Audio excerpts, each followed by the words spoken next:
Boa noite. Daqui a pouquinho, daqui uns 10 minutos, nós vamos começar a prática do Evangelho no Lar.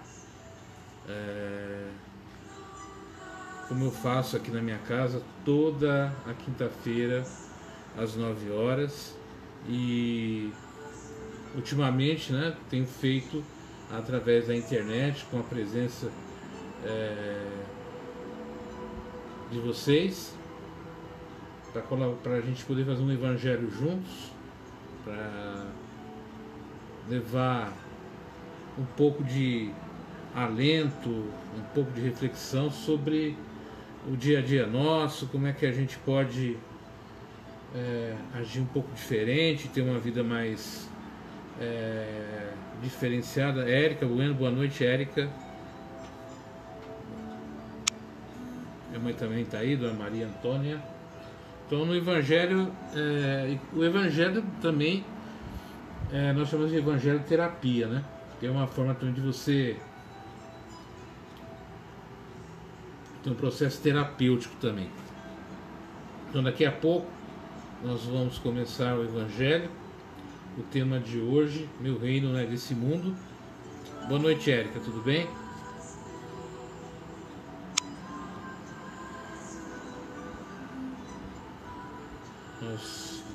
Daqui a pouquinho a gente começa. Então, não esquecendo, para a gente fazer o Evangelho, a gente sempre vai usar o Evangelho segundo o Espiritismo, um livro de mensagens. Hoje eu vou usar o livro Lindas Mensagens de Meimei e o livro Evangelho. Meimei, para quem não conhece, ela é muito conhecida no meio espírita, né? Que é a mineira de Mateus Leme, né? A Irma de Castro. Ela faleceu muito jovem e ela tinha uma preocupação muito grande com as famílias carentes, principalmente com as crianças, né? E logo após ela desencarnar, ela volta através de Chico Xavier, através da psicografia de Chico, das comunicações de Chico, e ela o Meimei é o apelido dela em vida, o marido dela chamava ela de Meimei. E ela começa um trabalho que é realizado em todas as casas espíritas, né? São os filhos de Meimei, que são aquelas crianças que são carentes, abandonadas, necessitadas de um amparo, de uma ajuda, e dentro das casas espíritas é realizado através de voluntários e dos membros da casa. Na casa também a gente tem uma campanha Alta de Souza, que é também foi uma paulista, né? Fazia parte da Sociedade Paulista, que desencarnou e tinha um trabalho muito grande também na assistência social de São Paulo. E todas as casas também espíritas, principalmente nessa época aqui, fazem um trabalho de arrecadação de alimentos e distribuição para famílias carentes. Então, Alta de Souza, Meimei, são duas campanhas que existem na Casa Espírita com o objetivo de auxiliar crianças e famílias carentes, né? E hoje eu vou usar uma mensagem dela, muito bacana, né? Tudo passa. Daqui a pouquinho a gente vai ler isso aqui, vamos começar. Lembrando que o Evangelho tem algumas características, né? Eu já coloquei ali a água que vai ser fluidificada. O que é a água fluidificada que a gente faz, né? É uma água onde nós depositamos assim vibrações, pensamentos de cura, de refazimento físico, espiritual, e a gente pede que os amigos espirituais que estejam presentes, através da água, a energização dessa água, essa água traga para a gente um refazimento físico, mental, espiritual, orgânico, um fortalecimento, né? Então a gente deixa sempre uma água para ser fluidificada e compartilhada entre aqueles que estão participando do Evangelho. Então, se vocês quiserem fazer a mesma coisa na casa de vocês, um copo de água, e no final a gente pede que os espíritos protetores, os nossos mentores, os espíritos de luz, que vão até a casa de cada um, né? Energizando a água e fortalecendo a sua condição física. Sempre lembrando que o Evangelho Boa noite, Dimas, tudo bem? Que ele tem algumas características que é você sempre ter o dia certo, o horário certo. O evangelho não deve ser feito assim, hoje eu faço, amanhã não faço, hoje eu quero, amanhã não quero, hoje eu estou cansado, hoje eu estou com preguiça, não. Tem que ser no dia, no horário. Por que a gente fala isso? Porque você cria primeiro uma rotina, uma disciplina, né? Você se disciplina mentalmente, né? Para que naquele dia, naquele horário, durante aquele horário, você esteja conectado mentalmente com boa noite, Zineide, com os nossos amigos espirituais. Então, isso vai criando um vínculo entre você, o seu mentor e outros amigos espirituais que possam estar no seu lar e que venham colaborar com o teu evangelho, colaborar para ajudar na harmonia do lar, para o fortalecimento familiar, né? Tudo isso é feito durante o evangelho. Por que evangelho terapia, como falei, né? Porque é um processo terapêutico, porque você se disciplina, você durante o período do evangelho está pensando em coisas boas, desejando coisas boas, trabalhando para o bem. Então tudo isso vai provocar em você, depois de um tempo, né, uma qualidade de vida, uma qualidade de pensamento muito mais eficiente, muito mais agradável, né? E dando para você compreensão de como você pode lidar melhor com as adversidades do dia a dia. Amanhã eu vou, no tema de amanhã, eu vou explicar como se processa o tratamento na casa espírita. O que é o tratamento na casa espírita? Como é que ele é feito? Como é que se dá o processo de desobsessão da casa espírita? Então eu vou explicar para vocês amanhã, durante a nossa live, de uma maneira bem simples, né, dentro da visão espírita, como é que a gente faz, qual é a característica, por que é feito dessa maneira, quais as consequências, como é que isso se procede, qual é a eficiência de fato desse trabalho na vida da pessoa. Então amanhã a gente vai estar falando sobre como é que se realiza o tratamento espiritual na casa espírita, né? Então vai ser um tema bacana. Amanhã a gente vai, sexta-feira, a gente vai conversar durante um tempinho para explicar como é que funciona, né? Para você que já fez ou faz um tratamento na casa espírita, são muitas pessoas, e nesses dias de afastamento eu sei que fica complicado você manter aquela disciplina, aquela rotina, né, de estar indo na casa, frequentando com as pessoas, tudo isso. Então eu sei que é difícil, é um pouquinho complicado, mas amanhã a gente vai explicar para vocês entenderem. E quem estiver fazendo tratamento, continuar fazendo mesmo à distância, e para que você tenha uma melhor qualidade realmente, que o seu tratamento tenha uma qualidade de eficácia bem maior. Então nós vamos fazer isso amanhã na palestra de amanhã, na nossa conversa de amanhã. E hoje, né, é o Evangelho. O importante no dia do Evangelho, né, ou o dia anterior, ou no próprio dia do Evangelho, você adotar uma atitude mais calma, mais reflexiva, mais tranquila, evitando dissabores, problemas, né, para chegar na hora do Evangelho mais calmo e tranquilo. Mas se eu não estiver calmo e tranquilo na hora do Evangelho, o que eu faço? Respira fundo, se conscientiza que naquele dia e naquele horário a sua casa está repleta de amigos espirituais prontos para te ajudar, prontos para te trazer conforto, prontos para realmente te elevar a sua vibração naquele momento. Então, o dia do Evangelho é um dia muito bacana, um dia muito bom, e basta você acreditar e, principalmente, né, enfrentar a adversidade. É muito comum, quando a gente está aplicando, está realizando o Evangelho no lar, lá no Itibar, a gente enfrentar algumas dificuldades, né? Preguiça, desânimo, tem algumas outras coisas para fazer. Então a gente vai criando um monte de desculpas para não fazer. O importante é a gente ter disciplina, disciplina e disciplina, né?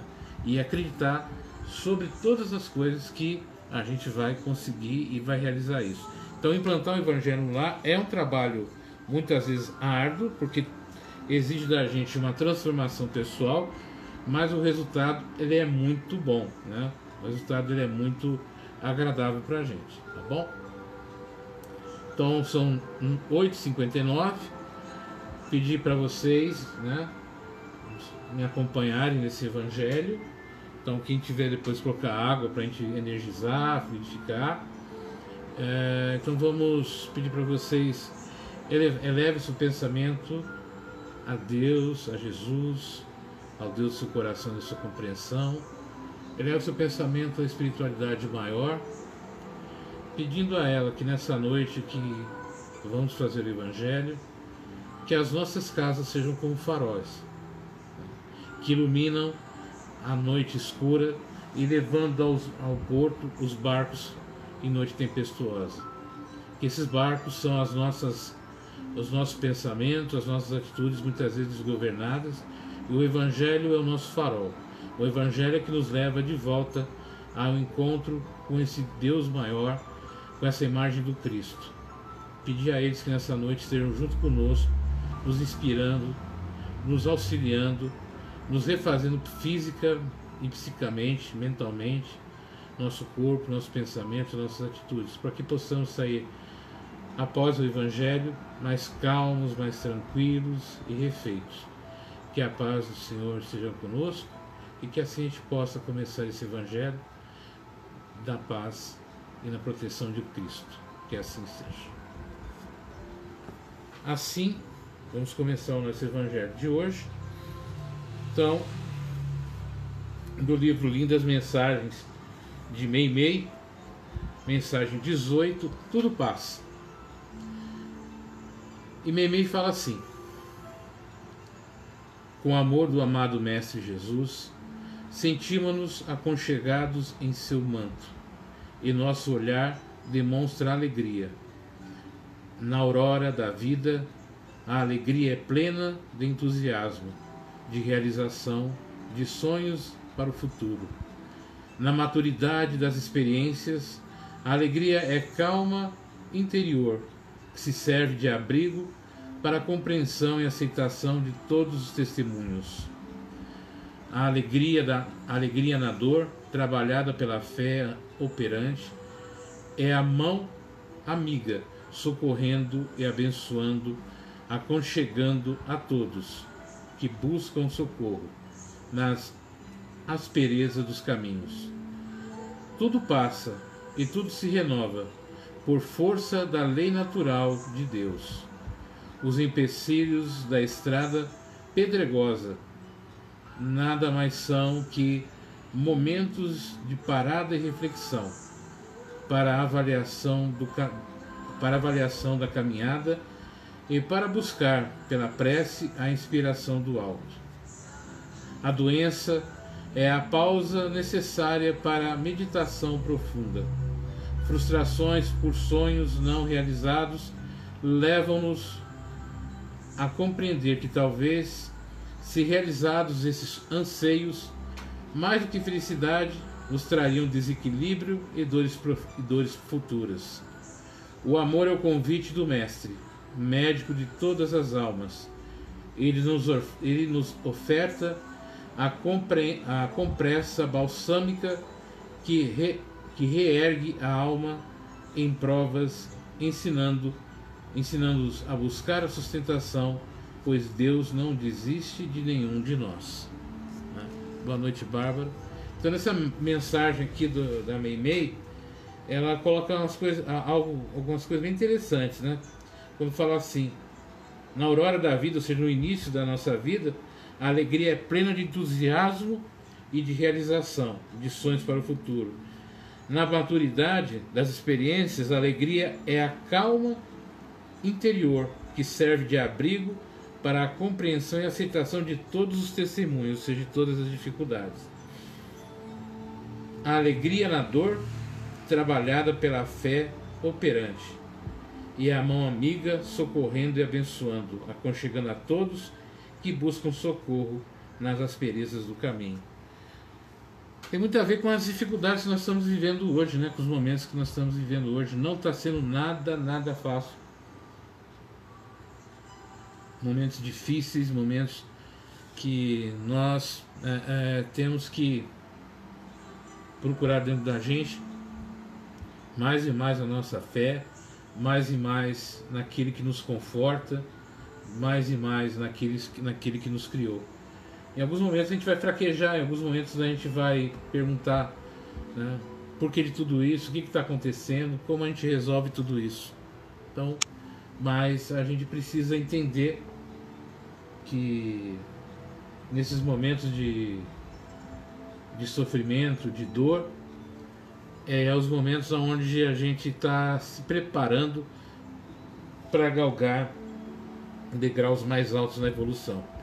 É difícil, é doloroso, dá um amargor na boca, mas faz parte desse processo e é dessa nossa união, como o de hoje, que a gente vai conseguir chegar até o nosso grande objetivo. Então, como disse hoje, o tema, né, meu reino não é desse mundo. Está no capítulo 2 do Evangelho segundo o Espiritismo. E em relação às doenças, é bem que estamos passando nesse momento. As doenças são remédios da alma. E como alguns remédios são dolorosos, né? Não são fáceis. Mas no final nós superamos tudo isso, Barba. Então, o Evangelho segundo o Espiritismo, o meu reino é nesse mundo. Todos os capítulos do Evangelho, ele começa com algumas citações da Bíblia para depois ele ser explicado, né, através de uma mensagem. Então, nesse aqui diz o seguinte, no item 1: Pilatos tendo entrado de novo no palácio e feito vir Jesus à sua presença, perguntou-lhe: Boa noite, Sheila. Perguntou-lhe: És o rei dos judeus? Respondeu-lhe Jesus: Meu reino não é deste mundo. Se meu reino fosse deste mundo, a minha gente houvera combatido para impedir que eu caísse nas mãos dos judeus. Mas meu reino ainda não é daqui. Disse-lhes então Pilatos: És, pois, rei? Jesus respondeu: Tu o dizes, sou rei. Não nasci e não vim a este mundo senão para dar testemunho da verdade. Aquele que pertence à verdade, escuta a minha voz. Boa noite, Bruno. Rubens, Bruno. Então esse texto está em João 18, 33, 36 e 37. No item 2 fala da vida futura. E diz assim: Por essas palavras, Jesus claramente se refere à vida futura, que ele apresenta em todas as circunstâncias como a meta a que a humanidade irá ter e como devendo constituir objeto das maiores preocupações do homem na Terra. Todas suas máximas se reportam a esse grande princípio. Com efeito, sem a vida futura, nenhuma razão de ser teria a maior parte dos seus preceitos morais, de onde vem que os que não creem na vida futura, imaginando que ele apenas falava na vida presente, não compreendem ou os consideram pueris. Esse dogma pode, portanto, ser tido como eixo do ensino do Cristo, pelo que ele foi colocado num dos primeiros lugares à frente desta obra. É que ele tem de ser o ponto de mira de todos os homens. Só ele justifica as anomalias da vida terrena e se mostra de acordo com a justiça de Deus. E continua: apenas ideias muito imprecisas tinham os judeus acerca da vida futura. Acreditavam nos anjos, considerando-os seres privilegiados da criação. Não sabiam, porém, que os homens podem um dia tornar-se anjos e partir da felicidade destes, e partilhar da felicidade destes.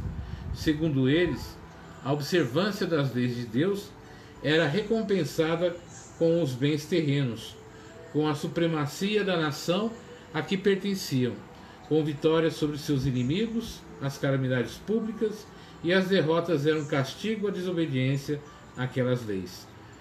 Moisés não pudera dizer mais do que isso a um povo pastor e ignorante, que precisava ser tocado antes de tudo pelas coisas deste mundo. Mais tarde, Jesus lhe revelou que há outro mundo onde a justiça de Deus segue o seu curso. É esse o mundo que ele promete aos que cumprem os mandamentos de Deus e onde os bons acharão sua recompensa. Aí o seu reino. Lá é que ele se encontrará na sua glória e para onde voltaria quando deixasse a terra. Jesus, porém, conformando seu reino, seu ensino com o estado dos homens de sua época, não julgou conveniente dar-lhes luz completa, percebendo que eles ficariam deslumbrados, visto que não compreenderiam. Limitou-se, de certo modo, a apresentar a vida futura apenas como um princípio, como uma lei da natureza, e cuja ação ninguém pode fugir. Todo cristão, pois, necessariamente crê na vida futura, mas a ideia que muitos fazem dela é ainda vaga, incompleta e, por isso mesmo, falsa em diversos pontos. Para grande número de pessoas, não há a tal respeito mais do que uma crença, balda de certeza absoluta, donde as dúvidas e mesmo a incredulidade.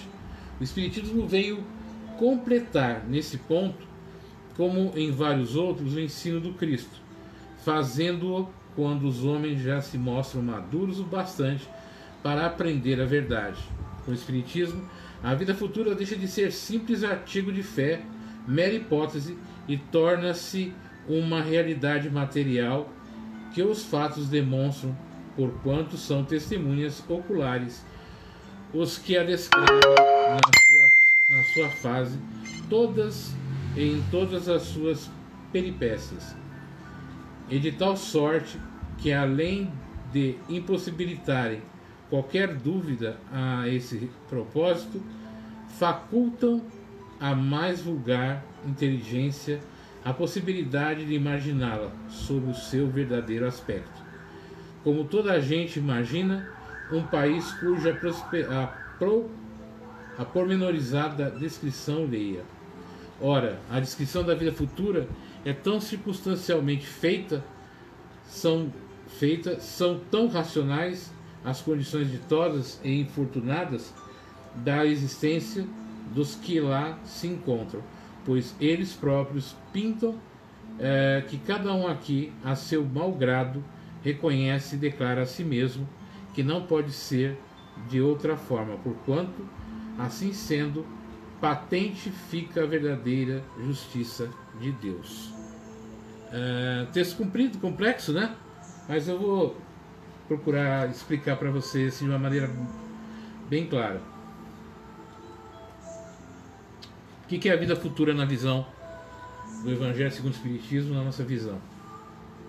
Então ele fala que lá no passado o homem ele tinha uma visão que os anjos, né, eram seres privilegiados, não tiveram que passar por todas as agruras que o homem terreno passa. E aí o que acontece? Ele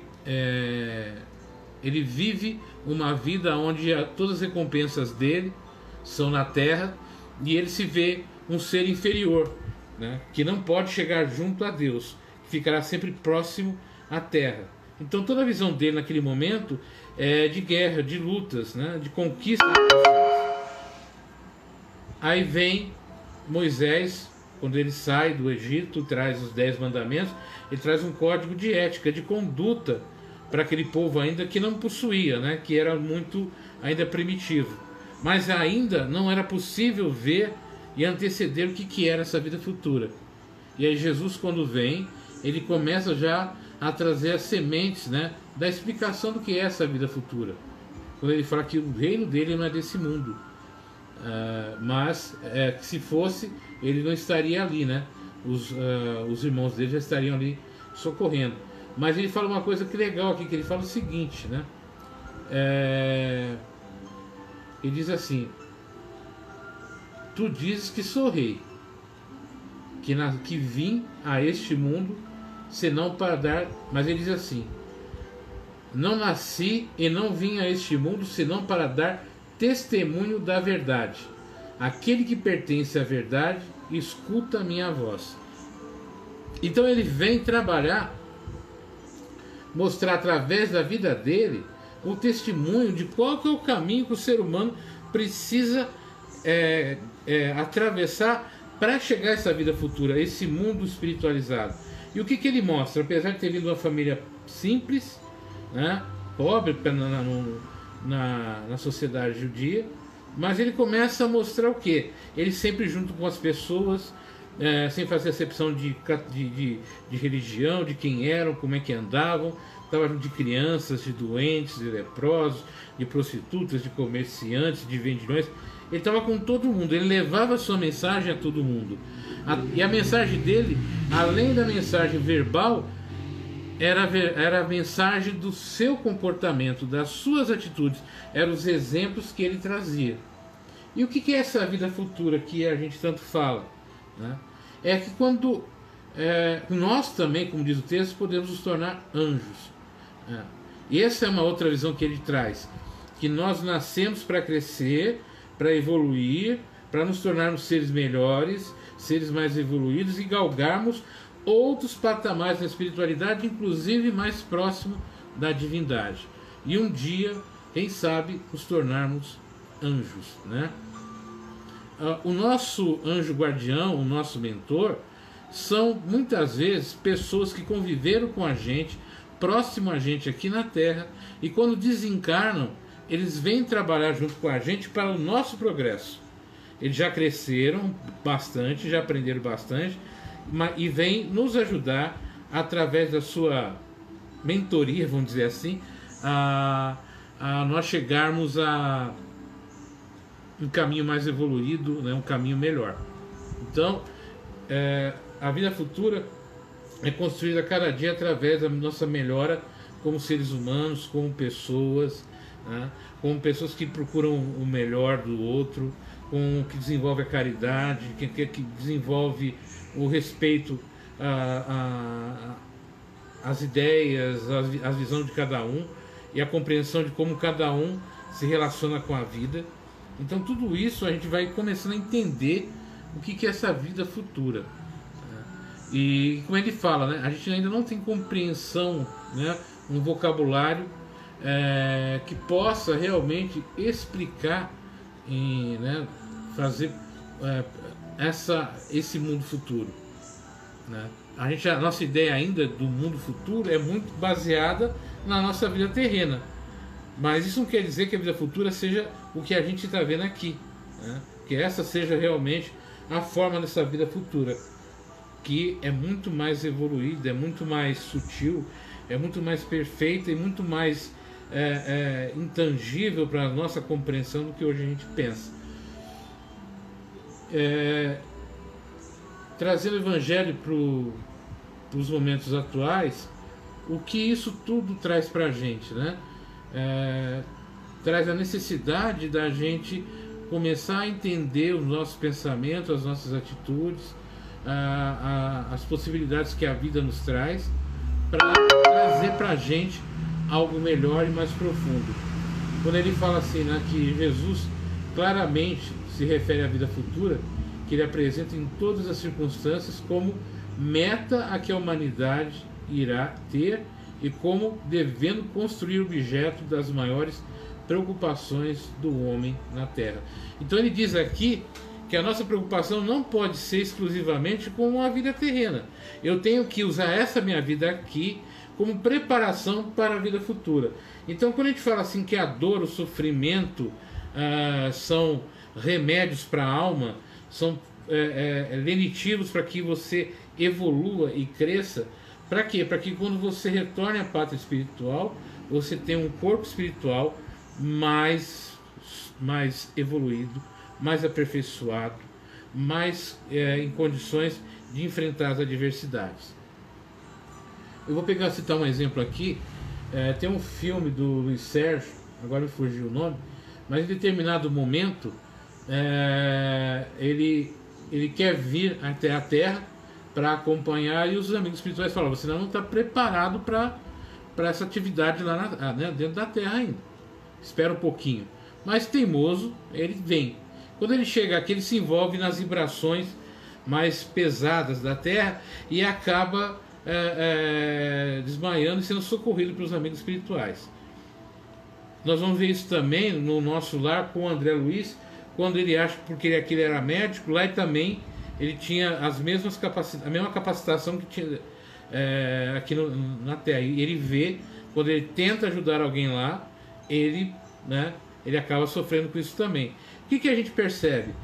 Existem vibrações diferentes. Eu tenho que estar preparado, através das minhas adversidades aqui, das minhas dificuldades aqui, para lá na espiritualidade eu ter forças de fato, né? Boa noite, André. Para vencer e para superar as dificuldades.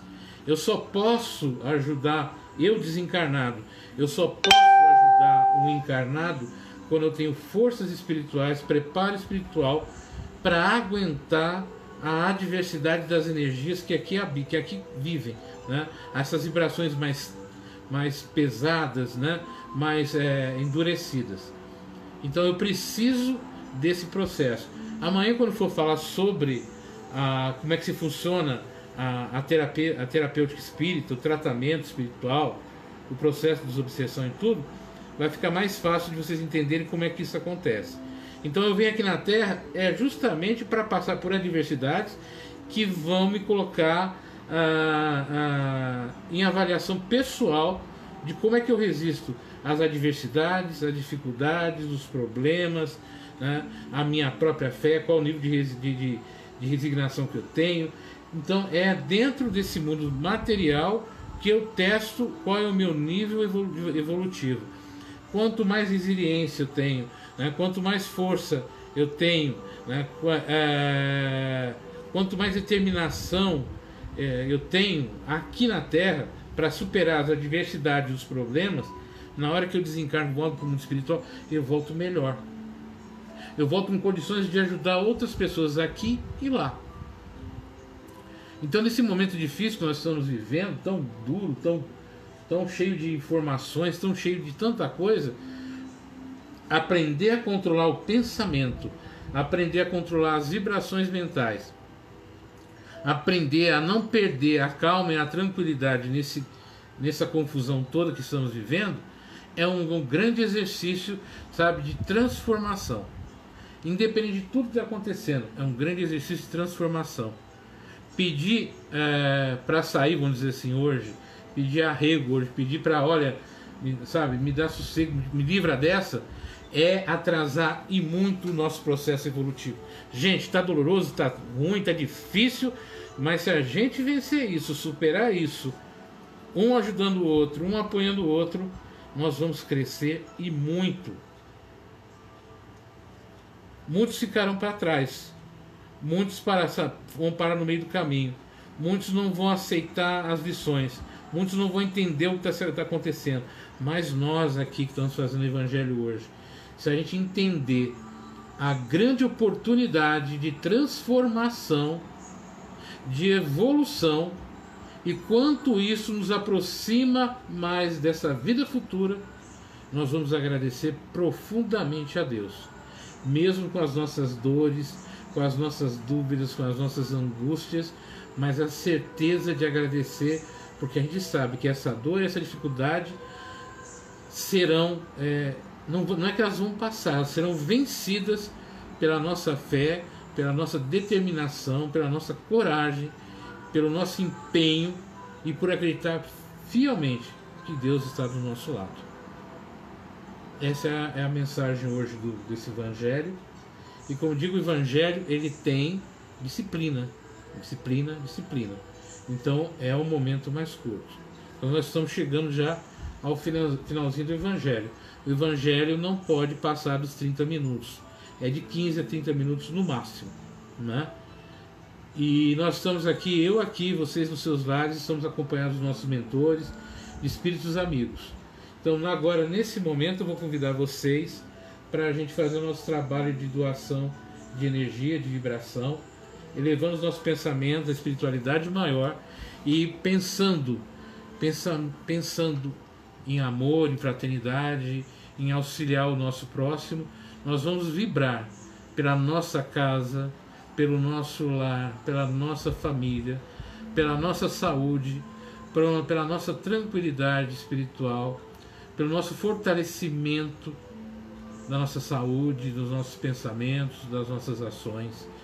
Nós vamos vibrar pelos amigos que estão longe, pelos familiares que estão longe, e vamos pedir aos nossos amigos espirituais que estão aqui nessa casa e na casa de todos que estão participando desse evangelho, que eles façam uma limpeza energética, afastando todas as formas de pensamentos, que afaste e recolha os espíritos que por acaso estão perturbando, trazendo algum desconforto, que eles sejam levados para as colônias de reabilitação e de esclarecimento, e que nessa casa fique as energias, o amor dos nossos amigos espirituais, que eles vão até a casa dos nossos parentes, dos nossos amigos, auxiliando nesse momento, fortalecendo, protegendo e inspirando cada um de nós. E assim também com pensamento elevado, pedimos aos nossos mentores, aos nossos amigos espirituais, que energizem essa água que está à mesa, com fluidos salutares, refazendo a nossa saúde física, mental e espiritual, fortalecendo o nosso sistema imunológico e orgânico, nos protegendo de qualquer adversidade. Que essa água seja um remédio valoroso para o nosso refazimento espiritual. E assim, agradecendo aos amigos espirituais a colaboração nesse evangelho, agradecendo a participação de todos aqueles que estão conosco essa noite, agradecemos e pedimos ao Pai Celestial que nos abençoe com o seu amor, com o seu abraço fraternal, e que na imagem do Cristo nos traga essa noite uma noite de paz, tranquilidade e refazimento espiritual. Que possamos dormir tranquilamente, repousar suavemente e acordar amanhã para mais um dia, preparados para qualquer adversidade, fortalecidos. Que assim seja. Pessoal, boa noite. Muito obrigado por vocês estarem aqui participando desse evangelho comigo. Que a gente possa amanhã, por volta de 9 horas novamente, estarmos juntos para a gente conversar um pouquinho sobre essa terapêutica espírita, como é que funciona esse tratamento espiritual, e que cada um de nós, nessa noite de hoje, possamos receber o abraço fraternal do Cristo e ter uma noite repleta de alegria e de tranquilidade. Que assim seja. Boa noite, bom descanso e até amanhã.